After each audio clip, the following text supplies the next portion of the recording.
حضور اس دنیا پہ جلوہ گر ہوئے تھے، لیکن ماحول کی تازگی بتاتی ہے جیسے کوئی کل ہی گزر کے گیا ہو۔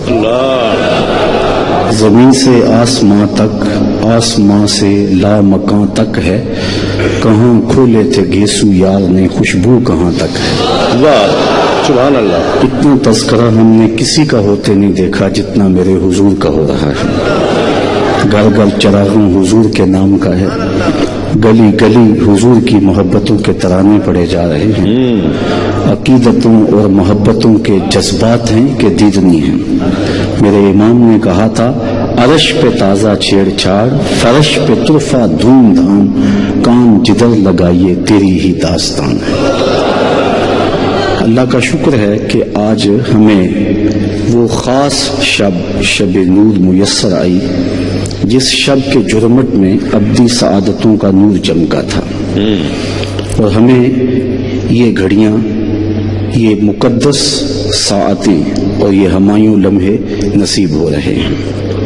لوگ کہتے ہیں تم دیوانے لوگ ہو۔ حضور صدیاں قبل ایک رات میں تشریف لائے، مانا اس رات میں برکتیں آئیں، اس رات میں نور اترا، انوار چھلک رہے تھے، ماحول میں عطر پھیل گیا، مان لیا، لیکن تم ہر سال اسی رات کو جشن کی صورت میں مناتے ہو، حضور ہر سال تو نہیں آتے۔ تو میں اس کے جواب میں کہا کرتا ہوں، قرآن کے دامن میں موجود ہے کہ صدیوں قبل ایک رات کے دامن میں قرآن اترا تھا، لیکن سال کے بعد جب وہ رات پلٹ کے آتی ہے، طلوع فجر تک رحمتیں اترتی ہیں۔ قرآن تو ہر سال نہیں اترتا، لیکن رحمتیں ہر سال اترتی ہیں۔ حضور ہر سال نہیں آتے، لیکن رحمتوں کو اترنے کی عادت تو ہو گئی ہے۔ تو جب وہ گھڑیاں، وہ ساعتیں، وہ لمحے آتے ہیں تو چھم چھم رحمتوں کی برسات ہوتی ہے، اور ہم اس رات کے جھومٹ میں جھولیاں پھیلا کے عرض کرتے ہیں، چمک تجھ سے پاتے ہیں سب پانے والے، میرا دل بھی چمکا دے چمکانے والے۔ آج اس نور آقا سے ہم خیرات لینے کے لیے بیٹھے ہیں، حضور کی چوکھٹ سے، حضور کی دہلیز سے خیر لینے کے لیے آج ہم جھولیاں پھیلائے اور دامن پھیلائے ہوئے بیٹھے ہیں۔ اور میرا تیقن ہے، میرا یقین ہے کہ آج کوئی بھی محروم نہیں پلٹے گا انشاءاللہ، چونکہ یہ وہ در ہے کہ جہاں لا نہیں ہے، نوازتے ہیں پھر دیتے ہی چلے جاتے ہیں۔ تو حضور علیہ السلام کے ذکر کے لیے، حضور کی یاد کے لیے آج ہمارا بیٹھنا اللہ اپنی بارگاہ میں مستجاب کرے۔ دوسری بات یہ کہ حضور کا ذکر اہل ایمان کو تسکین دیتا ہے۔ اللہ، رات بھیگ گئی ہے اور پچھلا پہر ہو گیا، اور آپ اتنی دیر سے پورے انہماک سے بیٹھے اس مجلس نور کو سن رہے ہیں، اور آنکھوں میں نیند کا کوئی جھٹکا بھی نہیں ہے، اس لیے کہ حضور کا ذکر اتنا میٹھا ہے کہ ساری رات بھی سناتے رہو، بلکہ زندگیاں ختم ہو جائیں تو اس کی تسکین اور اس کی تازگی اتنی ہے کہ زندگیاں بیت جائیں لیکن ذکر رسول کی چاشنی ختم نہ ہونے پائے۔ کیا بات، سبحان اللہ۔ اور اہل ایمان حضور کے ذکر سے تسکین پاتے ہیں۔ شیخ مہدی الفاسی مطالع المسرات شرح دلائل الخیرات میں لکھتے ہیں، حضور کا ذکر سن کر جس شخص کے کلیجے میں ٹھنڈ نہیں پڑتی، اس کے سینے میں دھڑکنے والا دل کسی مومن کا دل ہی نہیں ہے۔ یہ ہو ہی نہیں سکتا کہ حضور کا ذکر ہو اور قلب کو قرار نہ پہنچے۔ محب کے لیے تو تسکین کی باتیں ہیں، تسکین ہوتی ہے کہ کوئی اس کے محبوب کا ذکر چھیڑ دے۔ آئد ذکر نعمان لنا فإن ذکرہ هو المسک ما کررتہ یتضوع۔ امام شافعی کہتے ہیں، میرے ممدوح کی باتیں چھیڑو، میرے محبوب کا تذکرہ کرو، ان کا تذکرہ ایسی کستوری ہے، تم جوجو سے چھیڑتے جاؤ گے، خوشبو پھیلتی چلی جائے گی۔ مطرب سے کہو کہ چھیڑے ذرا اس جان تمنا کا قصہ، مطرب سے کہو کہ چھیڑے ذرا اس جان تمنا کا قصہ، فرقت کے بھیانک لمحوں میں کچھ دل کو سہارا ہو جائے۔ تو قلب کا قرار، قلب کی تسکین، یا رسول اس شب نور میں آپ کے سامنے میں جو کلمات تلاوت کیے ہیں اس پر آپ کی توجہ چاہوں گا۔ ارشاد فرمایا، وَالضُّحَىٰ وَاللَّيْلِ إِذَا سَجَىٰ، قسم ہے چاشت کے وقت کی اور قسم ہے رات کی جب وہ چھا جائے. جب سورج طلوع ہو اور اس کی حدت اور گرمی محسوس ہونے لگے اور اس کی طرف نظر بھر کے دیکھا نہ جا سکے تو اس وقت کو وقت چاشت کہا جاتا ہے. اور رات جب بھیگ جائے تو اسے کہتے ہیں کہ رات چھا گئی. واللیل اذا سجا. تو اللہ تعالیٰ جل شانہ نے یہاں ضحیٰ کی قسم کی اور لیل کی قسم کی. اس پر مفسرین نے کئی قول کیے ہیں. میں صرف 4 اقوال پر مختصر گفتگو آپ کے سامنے رکھنا چاہوں گا. ضحیٰ سے مراد کیا ہے, لیل سے مراد کیا ہے؟ حضرت امام جعفر صادق رضی اللہ تعالی عنہ فرماتے ہیں کہ ضحیٰ سے مراد میلاد کا دن ہے اور لیل سے مراد معراج کی شب ہے. سبحان اللہ. کہا تیرے آنے کی بھی قسم تیرے جانے کی بھی قسم. تو اللہ نے اپنے محبوب علیہ السلام کی آمد کا بھی ذکر کیا اور محبوب علیہ السلام کا سج کے دولہا بن کے عرش پہ جانے کا بھی تذکرہ کیا. محبوب آیا تو سونا لگتا تھا, محبوب گیا تو سونا لگتا تھا. کیا بات. دوسرا قول, ضحیٰ سے مراد حضور کا نور علم ہے جس سے کچھ پوشیدہ نہیں ہے. کائنات کی ہر شے محبوب کی نگاہوں میں ہے. اللہ نے محبوب کو وہ نگاہ دوربین عطا کی ہے. اقبال کہتا ہے فروغت صبح آثار و دہور, چشم تو بھی نیندائے ما فی الصدور. تیری نظر تو سینوں کے چھپے راز بھی جانتی. سبحان اللہ. مجلس رسول لگی ہے, ہجوم عاشقاں ہے. ایک صحابی جن کا نام وابصہ بن معبد رضی اللہ تعالی عنہ ہے, وہ آئے اور بیٹھ گئے. آداب مجلس بھی یہی ہیں کہ جہاں جگہ ملے وہاں بیٹھ جاؤ. لوگوں کی گردنیں پھلانگ کر کے آگے آنے سے روکا گیا. ہاں صدر مجلس کسی حکمت کے تحت کسی کو آگے بلانا چاہے تو یہ اس کو اجازت ہوتی ہے, اور جہاں میرے حضور ہوں وہاں صدر مجلس کوئی اور تو نہیں ہو سکتا. تو حضور علیہ السلام تشریف فرما تھے, حضرت وابصہ آئے اور بیٹھ گئے. حضور فرمایا ادنو یا وابصہ, وابصہ دور بیٹھے ہو نیڑے آ جاؤ. اٹھے اور قریب ہو گئے. فرمایا اور نیڑے آ جاؤ. حضرت وابصہ اور قریب ہو گئے. پھر فرمایا وابصہ اور قریب آ جاؤ. حضرت وابصہ کہتے ہیں میں اپنے مقدر پہ قربان جاؤں, میں اتنا نیڑے ہوا کہ میرے گھٹنے حضور کے گھٹنوں سے چھونے لگے. جب اتنا قریب ہو گیا تو حضور نے ارشاد فرمایا وابصہ کوئی سوال پوچھنے آئے ہو؟ میں نے کہا جی حضور میں سوال پوچھنے آیا ہوں. کہا جو پوچھنے آئے ہو پوچھو گے یا میں بتاؤں کیا پوچھنے آئے ہو؟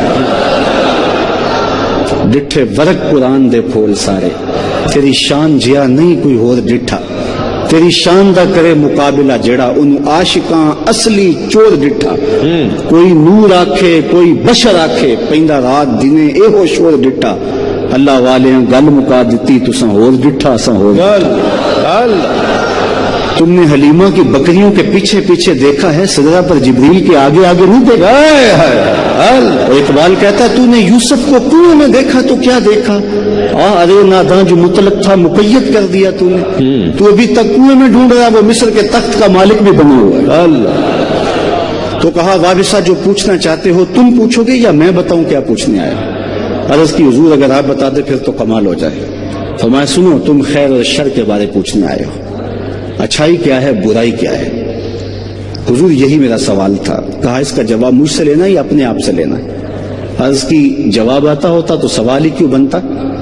فضرب علی صدرہ فقال استفت من قلبک. حضور نے 3 انگلیوں کو جوڑ کے حضرت وابصہ کے دل والی جگہ پہ مارا اور فرمایا استفت من قلبک, یہ اندر ہی مفتی بیٹھا اسے ہی پوچھ لے. یہی بتا دے گا خیر کیا ہے اور یہی بتا دے گا شر کیا ہے.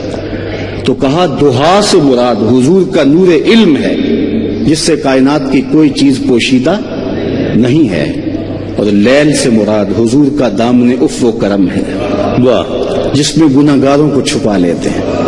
فرمایا شفاعتی لأہل الکبائر من امتی, میں امت کے بڑے بڑے گناہ گاروں کی سفارش کروں گا. وہ کسی نے پڑھا جس کا مفہوم یہ تھا کہ وہ اپنا مقدمہ کیسے ہار سکتا ہے جس کے حضور وکیل ہوں, تو میں نے کہا کہ یوں نہ پڑھو, مقدمہ کی بات ہو رہی ہے تو یہاں وکیل ایڈوکیٹ کے معنی میں ہے، وکیل نگہبان کے معنی میں بھی ہوتا ہے، اس معنی میں تو حضور ہمارے وکیل ہیں، لیکن اس معنی میں حضور ہمارے وکیل نہیں ہیں، چونکہ جو وکیل ہوتا ہے وہ جج کو کہتا ہے کہ میرے موکل نے یہ جرم نہیں کیا، اس کو بے گناہ ثابت کرنے کی کوشش کرتا ہے، اور اگر جرم ثابت ہو جائے تو پھر سزا ہو جاتی ہے۔ وکیل کہتا ہے میرے موکل نے یہ جرم نہیں کیا لہذا چھوڑا جائے، حضور ہمارے وکیل نہیں ہیں، حضور ہمارے شفیع ہیں۔ وکیل کہتا ہے میرے موکل نے یہ جرم نہیں کیا لہذا چھوڑا جائے، شفیع کہتا ہے سب کچھ کیا ہے میرا آنا دیکھا جائے۔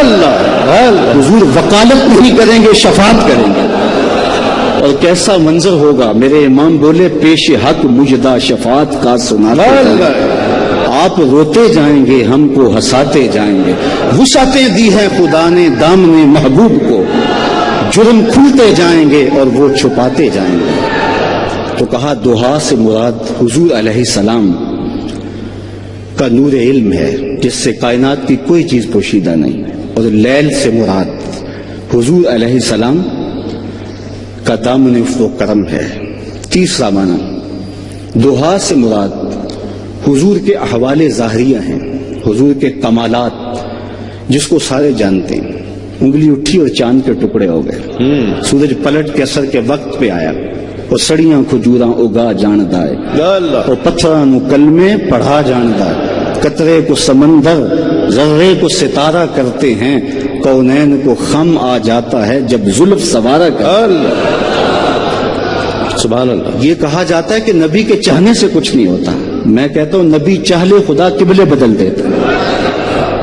بنو سلمہ کی مسجد ہے، ظہر کی نماز ہے، 2 رکعتیں ابھی پڑھی گئی تھیں، 2 رکعتیں ابھی باقی تھیں کہ خاطر آتر میں بات آئی کہ قبلہ بدل جائے تو کیا خوب، فوراً ہی طائر سدرہ نشین حاضر ہو گئے اور کہا قد نرا تقلب وجهك فی السماء فلنولینک قبلۃ ترضاها، محبوب پروگرام بن گیا ہے تو ابھی رخ پھیر لو، یا اللہ تیری نماز تو پوری ہو لے۔ چونکہ ہم نے تو نماز کا وقت بھی بدلنا ہو تو 1 دن پہلے بتاتے ہیں، کل سے نماز ظہر 2:15 بجے ہوگی، اگر اسی دن بدل دیں لوگ تو گلے کو آئیں گے، ہم تو آئے ہیں 2 بجے کے حساب سے، جی اب 15 منٹ اور انتظار کریں۔ نماز کا وقت بدلنا ہو تو 1 دن پہلے بتانا پڑتا، یہاں تو قبلہ بدلنا تھا، ایک نماز ہی پہلے بتا دیا جاتا، کہا نہیں محبوب ابھی رخ پھیر لو، یا اللہ تیری نماز تو پوری ہو لے، کہا میری نماز بعد میں پوری ہوگی، پہلے تیری مرضی پوری ہو۔ می وریا کستوریاں دا جدوں یار نچوڑیاں زلفاں، می وریا کستوریاں دا جدوں یار نچوڑیاں زلفاں، قبلہ اودے بنیا سائم جدے یار نے موڑیاں زلفاں، وہ تو رخ پھیر دے خدا قبلے بدل دے۔ تو کہا دوہا سے مراد حضور علیہ السلام کے کمالات ظاہریہ ہیں جن کو سارے جانتے ہیں، اور لیل سے مراد حضور کے وہ کمالات ہیں جہاں تک کسی کی نظر ہی نہیں پہنچی۔ سب سے زیادہ قربت حضرت سیدنا صدیق اکبر رضی اللہ تعالیٰ عنہ کو حاصل تھی، لیکن ان سے بھی کہہ دیا یا ابا بکر لم یعرفنی غیر ربی، سفر و حضرت میں میرے ساتھ رہتے ہو، قربت کے مزے لوٹتے ہو، سن لو میری حقیقت کو میرے رب کے علاوہ کوئی نہیں جانتا، کوئی حد ہے ان کے عروج کی، بلغ العلا کمالے، اور میرے امام بولے خرد سے کہہ دو کہ سر جھکا لے، خرد سے کہہ دو کہ سر جھکا لے، گماں سے گزرے گزرنے والے، یا خود پڑے ہیں جہت کو لالے، کوئی کیا بتائے کدھر گئے تھے، سراغ عین و متا کہاں تھا، نشان کیف و الا کہاں تھا، نہ کوئی ساتھی نہ کوئی راہی، نہ سنگ منزل نہ مرحلے تھے، کمان امکان کے جھوٹے نکتوں تم اول آخر کے پھیر میں ہو، محیط کی چال سے پوچھو کدھر سے آئے کدھر گئے تھے، کوئی حد ہے ان کے عروج کی، بلغ العلا کمالے۔ ہمارے درس نظامی میں داخل نصاب کتاب ہے النبراس کی شرح، النبراس، اور تمام مکاتب فکر کے مدارس میں شرح قائد نصفیہ پڑھائی جاتی ہے، یہ اس کی تشریح ہے، علامہ عبدالعزیز پرہاروی علیہ رحمہ کی مصنفہ ہے۔ فرماتے ہیں اس میں درج کرتے ہیں کہ حضرت ابو الحسن رفاعی ایک بزرگ ہیں، کہتے ہیں ایک دن میں نے روحانی طور پہ پرواز کی، اور اس میں کوئی اختلاف نہیں ہے، انسان کی روح پرواز کر سکتی ہے، حتی صعدت فی الفوقانیات، یہاں تک کہ میں بہت اونچا چلا گیا، 7 لاکھ عرش عبور کر گیا. عرش ایک نہیں، عرش بہت ہے.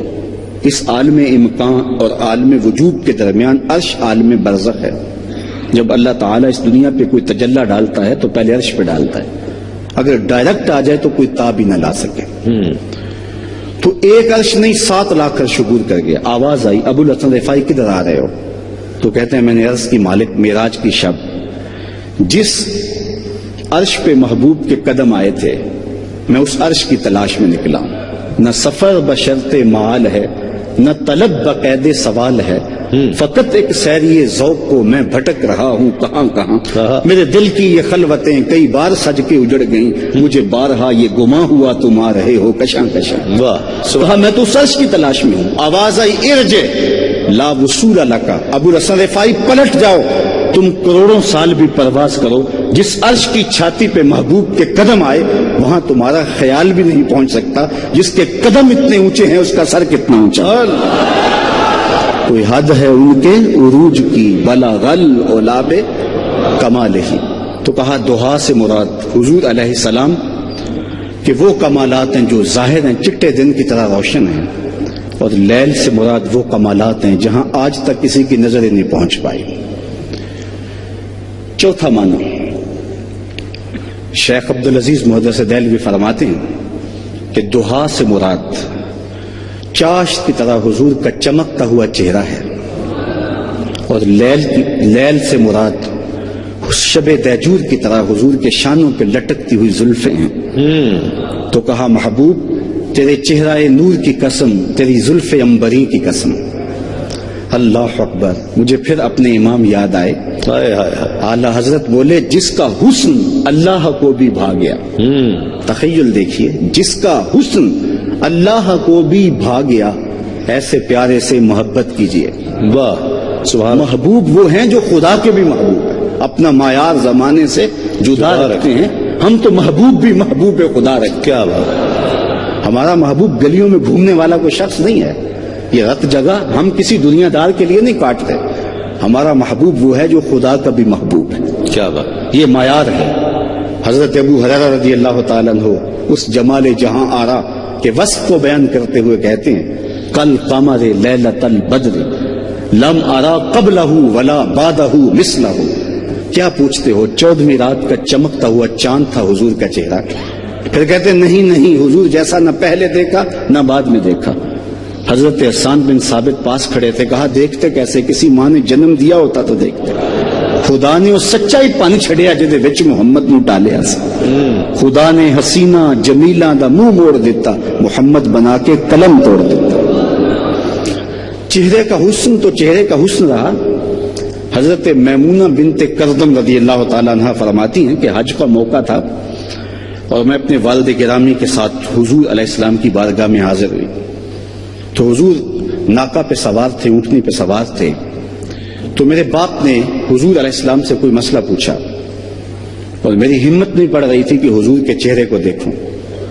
تو میں حضور کے چہرے کو تو نہ دیکھ پائی، لیکن حضور علیہ الصلوۃ والسلام کی مبارک انگلیاں، پاؤں کی جو انگلیاں تھیں میں نے ان کو دیکھا.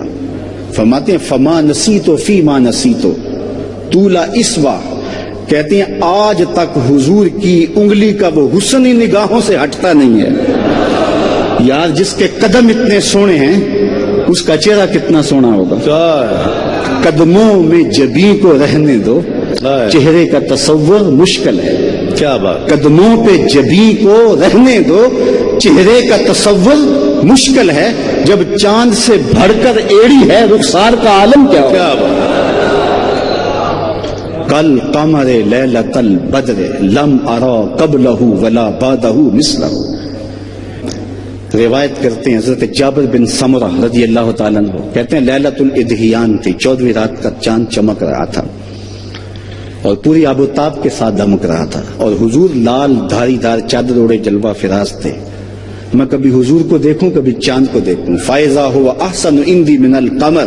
پھر میں نے فیصلہ کیا چاند نہیں میرے حضور ہی سونے ہیں. اللہ اکبر. امام زرقانی نے حضور کے جمال پر ایک کتنا خوبصورت واقعہ لکھا ہے کہ آج کی اس شب نور میں وہ واقعہ آپ کے سامنے رکھ کر کے حضور علیہ السلام کے حسن کی جانب اور حضور کی محبت کی جانب اپنا اور آپ کا سفر جو ہے اس کو تیز تر کرنے کے لیے کوشاں ہوں۔ حضور نبی رحمت ایک دن سیر کرتے ہوئے باہر کسی جگہ تشریف لے گئے مدینے سے کچھ فاصلے پر، تو وہاں ایک قافلے نے پڑاؤ کیا ہوا تھا۔ آقا کریم علیہ السلام نے ان کے اونٹ دیکھے تو سرخ رنگ کا ایک اونٹ حضور کو پسند آ گیا۔ جن لوگوں کو اس بات سے آگہی ہے کہ عرب سرخ رنگ کے اونٹ کو کتنی اہمیت دیتے ہیں، تو وہ اس بات کو زیادہ بخوبی سمجھ سکتے ہیں۔ حضور نے ان سے کہا کہ یہ اونٹ بیچتے ہو؟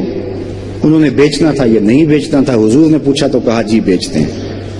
میرے شیخ کہتے ہیں میں دل ویچاں میں جگر ویچاں جے پیارا محمد آ جاوے، نہیں میں اپنا سارا گھر ویچاں جے پیارا محمد آ جاوے۔ سبحان اللہ۔ انہوں نے پتہ نہیں فروخت کرنا تھا یا نہیں، حضور نے پوچھا تو کہا بیچتے ہیں، کہا کتنے کا، کہا اتنے کا، سودا طے ہو گیا۔ حضور علیہ السلام نے فرمایا میں تو سیر کرتے ہوئے یہاں پہنچا اور تمہارا اونٹ مجھے پسند آ گیا، میں کوئی باقاعدہ خریداری کے ذہن سے نہیں آیا تھا کہ قیمت ساتھ لے کے آتا، یہ اونٹ مجھے دے دو اور میں اپنے شہر جا کے اس کی قیمت تمہیں بیچ دیتا ہوں۔ انہوں نے کہا میں منظور ہے۔ حضور نے اونٹ پکڑا اور مدینہ المنورہ کی جانب چل پڑے۔ جب تک تو حضور نظر آتے رہے وہ حضور کو دیکھتے رہے، جب نظروں سے اوجھل ہو گئے تو دل پہ ہاتھ رکھ کے کھڑے ہو گئے۔ تھوڑی دیر کے بعد سکتے سے باہر آئے تو ایک دوسرے سے پوچھنے لگے یار ایک شخص آیا اور تم سے اونٹ لے گیا اور وہ بھی ادھار، تم میں سے کسی نے اس کا پتہ ہی نہ پوچھا؟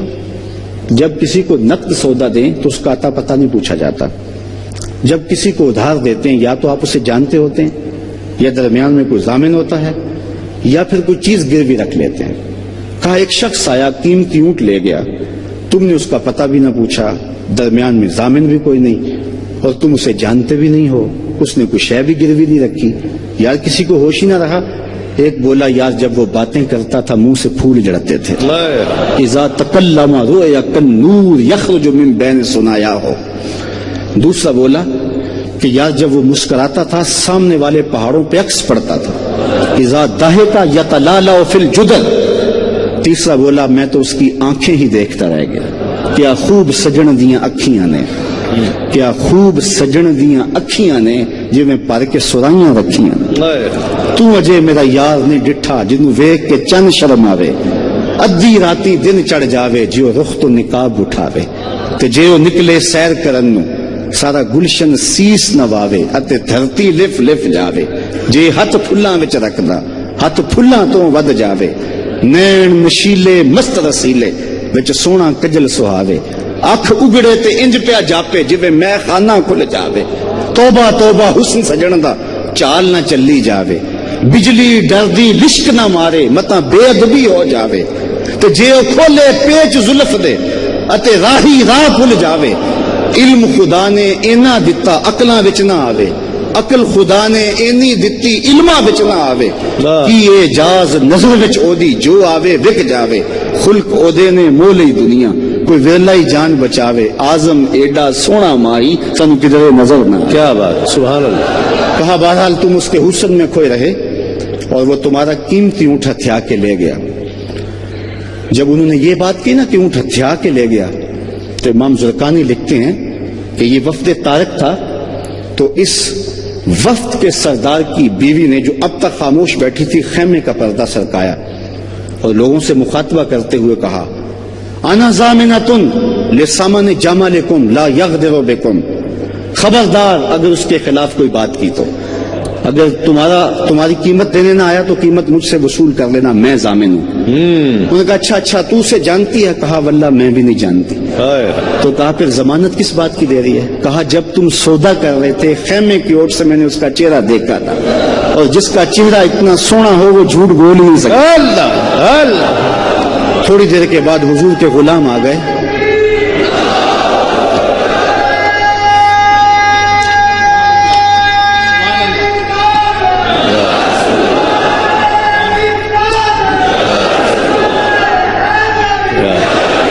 تھوڑی دیر کے بعد حضور کے غلام آ گئے اور پوچھا قافلے والے کون ہیں جن سے ہمارے آقا نے اونٹ خریدا تھا؟ کہا ہم لوگ ہیں۔ کہا یہ رہیں آپ کی کھجوریں ضیافت کے لیے اور اس سے قیمت پوری کر لو۔ تو انہوں نے کہا کہ قیمت تو بعد میں لے گئے، ہم تو خود بک گئے، پہلے بتا وہ پیارا رہتا کہاں ہے؟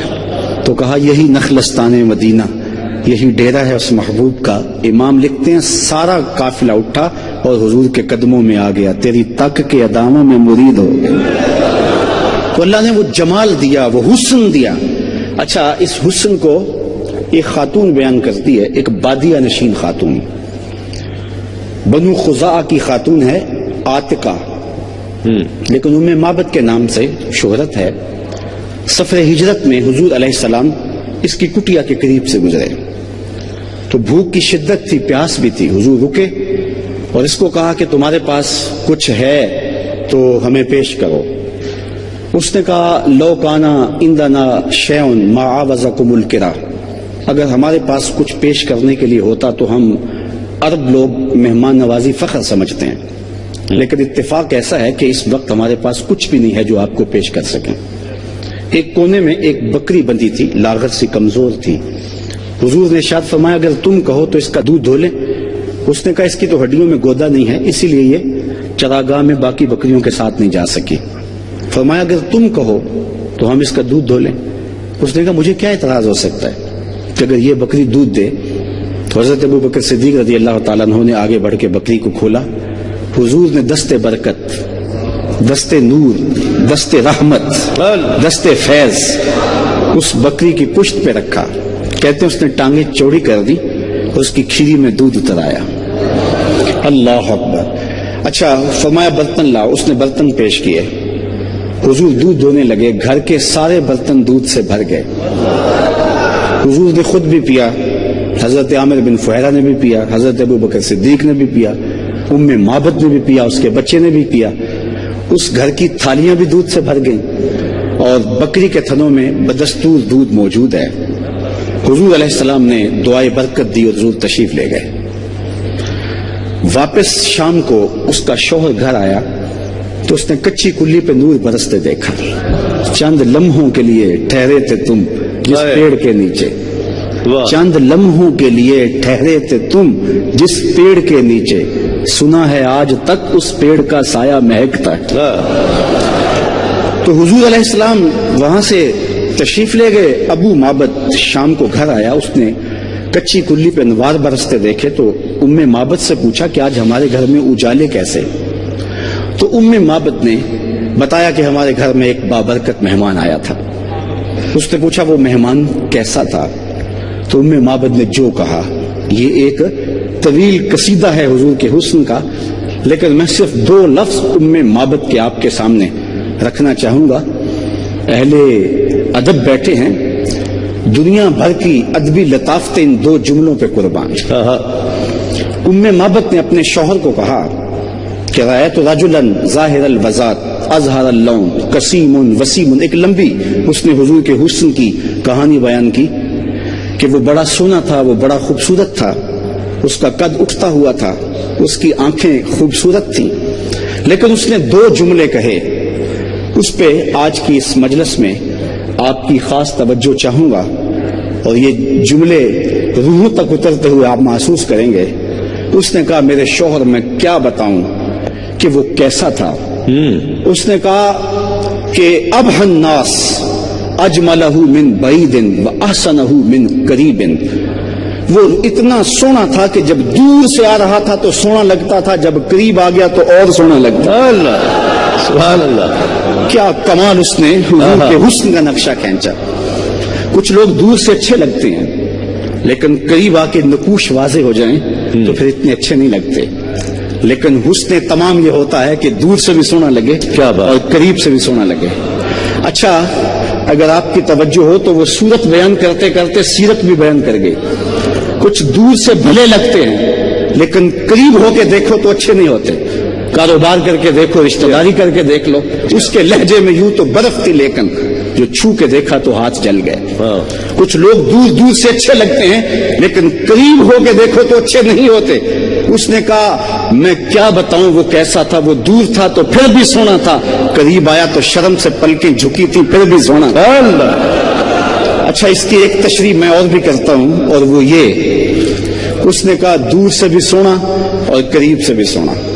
جنہوں نے دور سے دیکھا نا انہوں نے بھی کہا سونا، جنہوں نے قریب سے دیکھا انہوں نے بھی کہا سونا، جنہوں نے قریب سے دیکھا نا انہوں نے کہا کل قمر لیلۃ البدر لم ارا قبلہ ولا بعدہ مثلہ. یہ حضرت ابو ہریرہ تھے جنہوں نے پاس کھڑے ہو کے دیکھا، اور جنہوں نے 14 صدیوں کے فاصلے پہ کھڑے ہو کے دیکھا. انہوں نے کہا مکھ چند بدر شاہ شانی ہے، متھے چمک دی لاٹ نورانی، کالی زلف تے اکھ مخمور رکھی ہوں مد بھری. جنہوں نے قریب سے دیکھا انہوں نے کہا کان رسول اللہ صلی اللہ علیہ وآلہ وسلم اسنت، کان رسول اللہ صلی اللہ علیہ وسلم افلج السنیتین اذا تکلم رؤیا کالنور یخرج من بین ثنایاہ. یہ حضرت عبداللہ ابن عباس تھے، اور جنہوں نے 14 صدیوں کے فاصلے پہ کھڑے ہو کے دیکھا، بریلی میں کھڑے ہو کے دیکھا. انہوں نے کہا بل بل نے گل ان کو کہا، بل بل نے گل ان کو کہا، کمری نے سروے جاں فضا، حیرت نے جھنجھلا کر کہا یہ بھی نہیں وہ بھی نہیں، خورشید تھا کس زور پر کیا بھڑ کے چمکا تھا قمر، بے پردہ جب وہ رخ ہوا یہ بھی نہیں وہ بھی نہیں. تو کہا دور سے بھی سونا تھا قریب سے بھی سونا تھا. اچھا ام معبد کو حضور کا نام پوچھنا یاد نہیں رہا تھا، اس نے اپنے طور پہ نام رکھ لیا مبارک. اس نے کہا ہمارے گھر میں مبارک آیا تھا اور اتنا حسین تھا اتنا خوبصورت تھا. اچھا ام معبد تذکرہ سنا رہی ہے حضور کا تو ساتھ بچہ بھی بولتا ہے امی یہ بھی تو بتاؤ اس نے بکری کی پشت پہ ہاتھ کیسے رکھا. اللہ اکبر. اچھا ہوتا یہ ہے ابو معبد کہتا ہے کہ تم نے میرے سے زیادتی کی، تم نے مجھے بھی بلا لیا ہوتا، مبارک کی زیارت میں بھی کر لیتا، اب میں بکریاں لے کے دور نہ جایا کروں گا، جب کبھی دوبارہ مبارک آئے تو مجھے بھی بلا لینا. اچھا شام کو ابو معبد جب بکریاں لے کر کے آتا ہے تو ام معبد کھانا دینے آتی ہے تو ابو معبد کہتا ہے کھانا بعد میں کھائیں گے، پہلے مبارک کی باتیں سناؤ. کیا بات. روزانہ شام کو ان کے گھر میں مبارک کی باتیں ہوتی ہیں. اگر میں سادہ لہجے میں کہوں، محبت کے لہجے میں کہوں، سنی لہجے میں کہہ دوں تو روزانہ شام کو ان کے گھر میں محفل میلاد ہوتا ہے. اللہ حضور کے حسن کا تذکرہ ہوتا ہے. وہ کہتا ہے باتیں بعد میں کریں گے، پہلے معبد کی باتیں سنو. اور کبھی بچہ بھی بولتا ہے. اب ابو معبد کو بڑا انتظار تھا کہ کبھی مبارک دوبارہ پلٹ کے آئے، ان راہوں سے گزرے اور اس کچی کلی کو، اس کلبہ ہزاں کو پھر اپنے قدوم میمنت لزوم سے شرف دے. وقت گزرتا گیا. ام معبد ایک دن سودا سلف لینے قریبی بازار میں گئی، سودا نہ ملا تو مدینہ تو رسول چلے گئے اور ساتھ بچہ بھی تھا. حضرت ابو بکر صدیق رضی اللہ تعالی عنہ بازار سے گزر رہے تھے. اس بچے نے دیکھ لیا. اب اس بچے کے جو لفظ ہیں اس سے اس کی جذباتیت کا اندازہ لگائیں. جب اس نے حضرت ابو بکر صدیق کو دیکھا، یہ تو اس دن سے تک رہے تھے، راہیں دیکھ رہے تھے کہ وہ مبارک کدھر گیا اور واپس پلٹ کے نہیں آیا. جب اچانک حضرت ابو بکر کو دیکھا نا تو ماں کو پکار کے نا یا امہ ھذا الرجل الذی کان مع المبارک، امی یہ وہی ہے جو اس دن مبارک کے ساتھ تھا. اور ام معبد نے دیکھا تو دوڑ کے حضرت ابوبکر صدیق کے پاس چلی گئی. کہا مبارک کہاں ہے؟ حضرت ابوبکر صدیق کہنے لگے کون مبارک؟ چونکہ نام تو اس نے خود ہی رکھا تھا. کہا وہی جس نے بکری کی پشت پہ ہاتھ پھیرا تھا. تو حضرت ابوبکر فرمانے لگے آؤ تمہیں مبارک کے ڈیرے پہ لے چلو. حضور مسجد نبوی میں بیٹھے ہوئے تھے اور یہ مسجد نبوی میں داخل ہوتے ہیں اور حضور کا جب چہرہ نور سامنے آتا ہے تو بیٹا پھر پکارتا امی وہ دیکھو مبارک بیٹھا ہوا ہے. کہتے ہیں حضور علیہ السلام کے قدموں میں بیٹھے جا کے ایمان کی دولت نصیب ہوئی. واپس جب پلٹے نا تو شام کو ابو معبد گھر آنے لگا تو ماں کہتی ہے کہ تیرے باپ کو میں بتاؤں گی کہ ہم مبارک کو مل آئے، لیکن کہتا ہے امی پہلے تو میں نے دیکھا تھا، میں بتاؤں گا ابو کو کہ ہم مبارک کا پتہ ڈھونڈ آئے ہیں.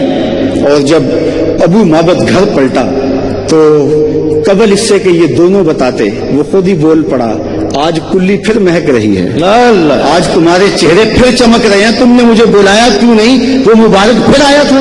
کہا مبارک تو نہیں آیا، ہم مبارک کا ڈیرا دیکھ آئے. کہا کہاں رہتا ہے؟ کہا وہی جسے دنیا محمد کہتی ہے اسے ہم مبارک کہتے ہیں. کیا یہ بکری اس خاندان کے پاس کب تک رہی؟